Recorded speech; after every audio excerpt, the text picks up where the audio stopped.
Assalamu alaikum wa rahmatullahi wa barakatuhu. The significance of time. The subject of the Quran is mankind. Time is one of the many subjects that Allah makes man aware of.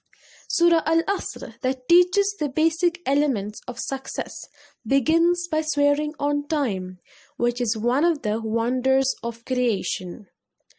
Surah Asr. By the token of time through the ages, verily man is in loss, except such as have faith and do righteous deeds, and join together in the mutual teachings of truth, and of patience and constancy. Time waits for no one. It continues to move every moment, seconds, minute, hours, a day, week, month, years, and it goes on.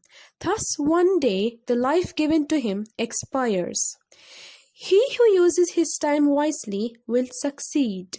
He who wastes his time will be at loss. He will have to regret it at the end of his life. The Quran describes man's regret at the time of death, thinking of the time that he wasted. Al-Munafikhun, ayah number 10. And spend something in charity out of substance which we have bestowed on you, before death should come to any one of you, and he should say, O my Lord, why did thou give me respite for a little while? I should then have given largely in charity, and I should have been one of the doers of good. That is the glory of the time.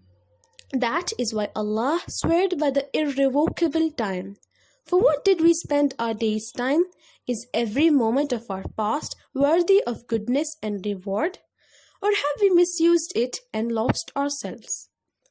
Imam Razi rahmatullah describes what inspired him to write about Surah Asr as follows.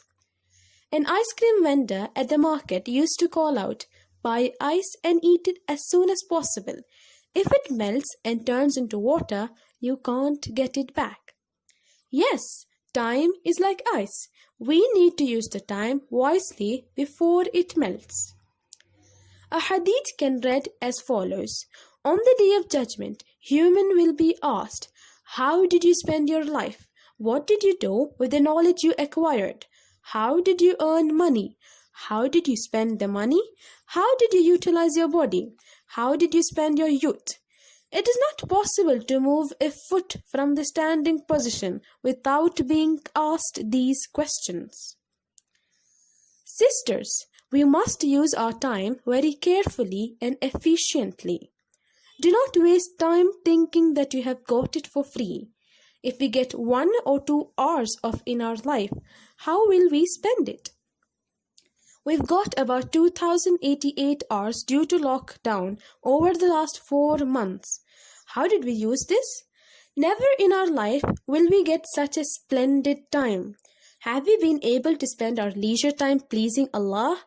Of course, this is the time for introspection. Verse 9 of Surah Munafikhun explains how man is at loss.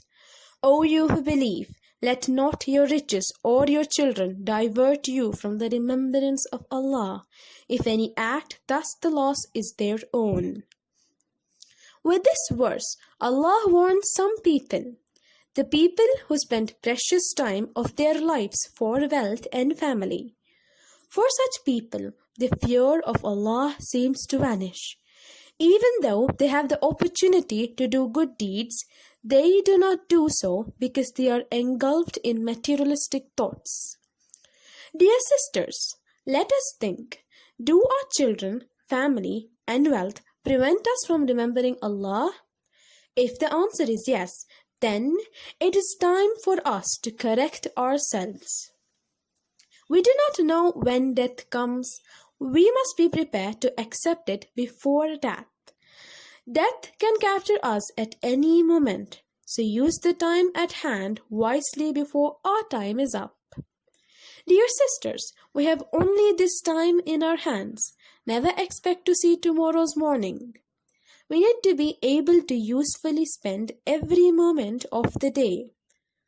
The hadith narrated by Ibn Abbas, may Allah be pleased with him. The Prophet ﷺ once said, Achieve 5 things before 5 things.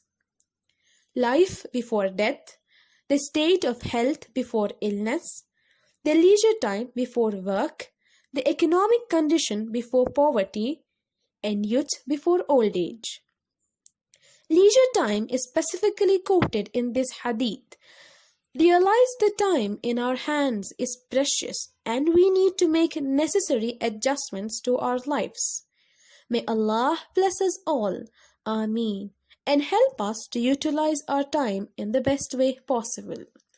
Assalamu alaikum wa rahmatullahi wa barakatuhu.